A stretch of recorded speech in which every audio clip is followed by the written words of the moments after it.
ಹರಿ ಓಂ ನಮಸ್ಕಾರ ವೀಕ್ಷಕರೇ, ಜ್ಯೋತಿ ಬಳಿಗಾರ್ ಚಾನಲ್ಗೆ ನಿಮಗೆಲ್ಲ ಸ್ವಾಗತ. ಈ ದಿನ ನೋಡ್ರಿ, ಇನ್ನೇನು ಸಂಕ್ರಾಂತಿ ಹಬ್ಬ ಹತ್ತಿರ ಬರ್ತಾ ಇದೆ. ಈ ಒಂದು ಸಂಕ್ರಾಂತಿ ಹಬ್ಬದ ದಿನದಂದು ತಪ್ಪದೇ ಏನಪ್ಪ ಅಂದರೆ ಭೇಟಿ ನೀಡಬೇಕಾದಂತಹ ಈ ಒಂದು 5 ಅದ್ಭುತ ದೇವಸ್ಥಾನಗಳು ನೋಡ್ರಿ. ಅವು ಯಾವುವು ಅಂತ ಈ ವಿಡಿಯೋದಲ್ಲಿ ನೋಡೋಣ. ಮತ್ತು ನೋಡ್ರಿ, ಸಂಕ್ರಾಂತಿಗೆ ಹೆಚ್ಚಾಗಿ ಎಲ್ಲರೂ ನದಿ ಸ್ನಾನಕ್ಕೆ ಹೋಗ್ತಾರೆ. ಸಾಧ್ಯ ಆದಷ್ಟನ್ನು ಹೋಗದೇ ಇರೋರು ಈ ಥರ ದೇವಸ್ಥಾನಗಳಿಗೆ ಕೂಡ ಭೇಟಿ ನೀಡ್ಬೋದು ನೋಡ್ರಿ. ಏನಪ್ಪ ಅಂದರೆ ಜನವರಿ 15ರಂದು ಸಂಕ್ರಾಂತಿ ಹಬ್ಬ ಇರುತ್ತೆ. ಇದು ಸೂರ್ಯನ ಏನಂದರೆ ಧನು ರಾಶಿಯಿಂದ ಮಕರ ರಾಶಿಗೆ ಪ್ರವೇಶವನ್ನು ಮಾಡ್ತಾನೆ. ಇದನ್ನು ಮಕರ ಸಂಕ್ರಾಂತಿ ಅಂತ ಕರೆಯಲಾಗುತ್ತೆ. ಮತ್ತು ವಿಶೇಷವಾಗಿ ಸುಗ್ಗಿ ಹಬ್ಬ ಅಂತಲೂ ಕೂಡ ಕರೀತಾರೆ. ಭಾರತದಾದ್ಯಂತ ಕೆಲವು ಪ್ರಾಂತ್ಯದೊಳಗೆ ಕೆಲವೊಂದು ಹೆಸರುಗಳಿಂದ ಈ ಒಂದು ಹಬ್ಬವನ್ನು ಆಚರಣೆಯನ್ನು ಮಾಡ್ತಾರೆ. ಭಾರತದ ವಿವಿಧ ರಾಜ್ಯಗಳಲ್ಲಿ ನೋಡ್ರಿ, ಮಕರ ಸಂಕ್ರಾಂತಿಯನ್ನು ಅತ್ಯಂತ ಸಂಭ್ರಮದಿಂದ ಆಚರಣೆಯನ್ನು ಮಾಡುವಂಥದ್ದು.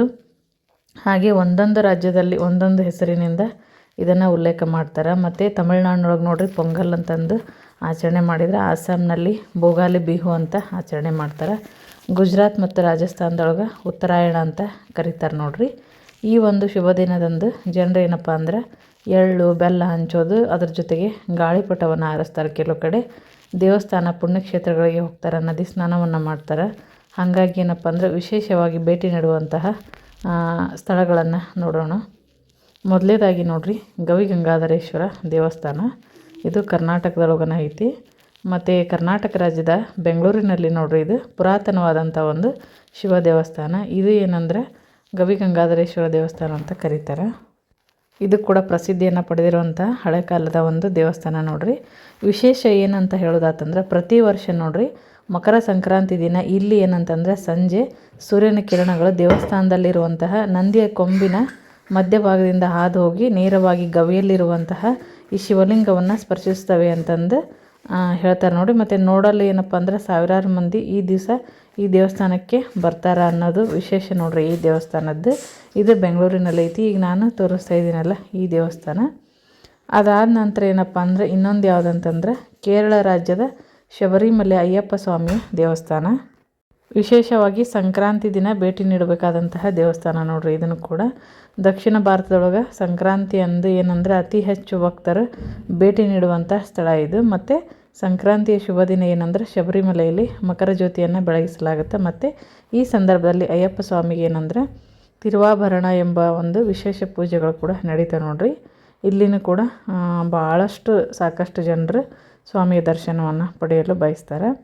ಮತ್ತು ಅದೇ ಥರ ಶ್ರೀರಂಗಪಟ್ಟಣದ ರಂಗನಾಥ ಸ್ವಾಮಿ ದೇವಸ್ಥಾನ ನೋಡ್ರಿ. ಕರ್ನಾಟಕ ರಾಜ್ಯದ ಮಂಡ್ಯ ಜಿಲ್ಲೆಯಲ್ಲಿರುವಂಥ ಶ್ರೀರಂಗಪಟ್ಟಣದ ರಂಗನಾಥ ಸ್ವಾಮಿ ದೇವಸ್ಥಾನ ನೋಡ್ರಿ. ಸಂಕ್ರಾಂತಿಯ ದಿನದಂದು ಅತ್ಯಂತ ವೈಭವದಿಂದ ಲಕ್ಷ ದೀಪೋತ್ಸವ ನಡೀತೈತಿ. ಈ ಲಕ್ಷ ದೀಪೋತ್ಸವವನ್ನು ಮೈಸೂರು ರಾಜರ ಕಾಲದಿಂದನೂ ಕೂಡ ಮುಂದುವರಿಸಿಕೊಂಡು ಬರಲಾಗುತ್ತೆ. ಹೀಗಾಗಿ ಈ ಕಾರಣದಿಂದ ಸಂಕ್ರಾಂತಿಗೆ ಏನಪ್ಪ ಅಂದರೆ ಇಲ್ಲಿ ಅಪಾರ ಸಂಖ್ಯೆಯ ಭಕ್ತರು ಕೂಡ ಶ್ರೀರಂಗಪಟ್ಟಣದ ರಂಗನಾಥ ಸ್ವಾಮಿ ದೇವಸ್ಥಾನಕ್ಕೆ ಭೇಟಿಯನ್ನು ನೀಡ್ತಾರೆ. ಅದರ ಜೊತೆಗೆ ನೋಡ್ರಿ, ಕುಕ್ಕೆ ಸುಬ್ರಹ್ಮಣ್ಯ ಸ್ವಾಮಿ ದೇವಸ್ಥಾನ ಕರ್ನಾಟಕ ಕರಾವಳಿಯ ಭಾಗದಲ್ಲಿರುವಂಥ ಈ ಒಂದು ಕುಕ್ಕೆ ಸುಬ್ರಹ್ಮಣ್ಯ ಸ್ವಾಮಿ ದೇವಸ್ಥಾನ ಎಲ್ಲ ಹಿಂದೂ ಹಬ್ಬಗಳನ್ನು ವಿಜೃಂಭಣೆಯಾಗಿ ಆಚರಣೆಯನ್ನು ಮಾಡಲಾಗುತ್ತೆ. ಅವುಗಳಲ್ಲಿ ಸಂಕ್ರಾಂತಿ ಹಬ್ಬದಂದು ಭಕ್ತರು ಪವಿತ್ರವಾದ ನದಿಗಳಲ್ಲಿ ಸ್ನಾನ ಮಾಡಿ ದೇವರ ದರ್ಶನ ಪಡೆಯಲು ಬರ್ತಾರೆ. ಮತ್ತು ಈ ಒಂದು ಕುಕ್ಕೆ ದೇವಸ್ಥಾನ ನೋಡ್ರಿ ಸುಬ್ರಹ್ಮಣ್ಯ ಸ್ವಾಮಿಗೆ ಹಾಗೂ ನಾಗಗಳಿಗೆ ಸಮರ್ಪಿತವಾಗೈತಿ. ಭಾರತದ ಪ್ರಮುಖ ಸರ್ಪಕ್ಷೇತ್ರಗಳಲ್ಲಿ ನೋಡ್ರಿ ಕರ್ನಾಟಕದ ಈ ಕುಕ್ಕೆ ಸುಬ್ರಹ್ಮಣ್ಯ ಸ್ವಾಮಿ ದೇವಸ್ಥಾನ ಪ್ರಸಿದ್ಧ ಅಂತಲೇ ಹೇಳ್ಬೋದು. ಸಂಕ್ರಾಂತಿ ಅಂದು ಏನಪ್ಪ ಅಂದರೆ ವಿಶೇಷ ಹಬ್ಬದ ಪೂಜೆಗಳು ಇಲ್ಲಿ ಜರುಗ್ತಾವೆ ನೋಡ್ರಿ. ಅದಾದ ನಂತರ ಉಡುಪಿ ಶ್ರೀಕೃಷ್ಣ ಮಠ ಕರ್ನಾಟಕ ನೋಡ್ರಿ. ಇದು ಕೂಡ ಈ ಉಡುಪಿ ನೋಡ್ರಿ ಜನಪ್ರಿಯ ಕೃಷ್ಣನ ಒಂದು ದೇವಸ್ಥಾನ ಅಂತಲೇ ಹೇಳ್ಬೋದು. ಇಲ್ಲಿ ಸಂಕ್ರಾಂತಿಯ ಸಮಯದಲ್ಲಿ 7 ದಿನಗಳ ಉತ್ಸವ ನಡೀತೈತಿ. ಮತ್ತು ಸಂಕ್ರಾಂತಿ ದಿನ 3 ರಥಗಳ ಉತ್ಸವ ವಿಶೇಷವಾಗಿ ಸುಂದರವಾಗಿ ಜರುಗುತ್ತೆ. ಈ ವೇಳೆ ಏನಂದ್ರೆ ಸಾವಿರಾರು ಮಂದಿ ಉಡುಪಿಯಲ್ಲಿ ಶ್ರೀಕೃಷ್ಣನ ದರ್ಶನ ಮಾಡಲು ಇಲ್ಲಿ ಭೇಟಿಯನ್ನು ನೀಡ್ತಾರೆ ಅಂತಲೇ ಹೇಳ್ಬೋದು ನೋಡ್ರಿ. ಈ ಒಂದು ಮಾಹಿತಿ ಇಷ್ಟ ಆಗಿತ್ತಪ್ಪ ಅಂತಂದ್ರೆ ವಿಡಿಯೋಕ್ಕೊಂದು ಲೈಕ್ ಕೊಡಿರಿ, ಶೇರ್ ಮಾಡಿರಿ, ಕಮೆಂಟ್ ಹಾಕಿರಿ. ಹಾಗೆ ಇನ್ನೂ ಯಾರು ನಮ್ಮ ಚಾನಲ್ಗೆ ಸಬ್ಸ್ಕ್ರೈಬ್ ಆಗಿಲ್ಲ, ಸಬ್ಸ್ಕ್ರೈಬ್ ಆಗೋದನ್ನು ಮರಿಬೇಡ್ರಿ. ಮತ್ತೆ ಹೊಸ ಮಾಹಿತಿಯೊಂದಿಗೆ ಮುಂದಿನ ವಿಡಿಯೋದಲ್ಲಿ ಸಿಗ್ತೀನಿ. ವಿಡಿಯೋ ನೋಡಿದ್ದಕ್ಕಾಗಿ ಎಲ್ಲರಿಗೂ ಧನ್ಯವಾದಗಳು.